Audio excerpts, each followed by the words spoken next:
Breaking news. Lakshmi ఎన్టీఆర్తో రాజకీయ వర్గాల్లో వేడి పుట్టించిన సంచలన దర్శకుడు రామ్ గోపాల్ వర్మ మరో బయోపిక్కు సిద్ధమయ్యారు. తెలంగాణ సీఎం కేసీఆర్ బయోపిక్ తెరకెక్కిస్తానంటూ ఇటీవల ప్రకటించిన వర్మ అన్నట్లుగానే సినిమాకు టైటిల్ ఫిక్స్ చేశారు. లక్ష్మీ ఎన్టీఆర్ ఘన విజయం సాధించడంతో మంచి ఊపులో ఉన్న వర్మ కేసీఆర్ తెలంగాణ ఉద్యమాన్ని సినిమాగా తెరకెక్కించే పనిలో పడ్డారు. దీనికి సంబంధించి గురువారం టైగర్ కేసీఆర్ సినిమా టైటిల్ను ఫిక్స్ చేస్తూ ది అగ్రెసివ్ గాంధీ ఆడు తెలంగాణ తెస్తానంటే అందరూ నవ్విండ్రు అని క్యాప్షన్ పేర్కొంటూ ట్వీట్ చేశారు.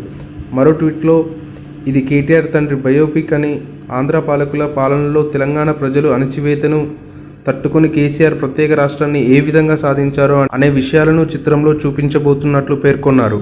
ఇప్పటికే తమిళ నట సంచలనం సృష్టించిన జయలలిత మరణం, అటుపై శశికళ ఉదాంతల నేపథ్యంలో బయోపిక్ తెరకెక్కిస్తున్నట్లు తెలిపిన వర్మ తాజాగా కేసీఆర్ బయోపిక్కు శ్రీకారం చుట్టారు.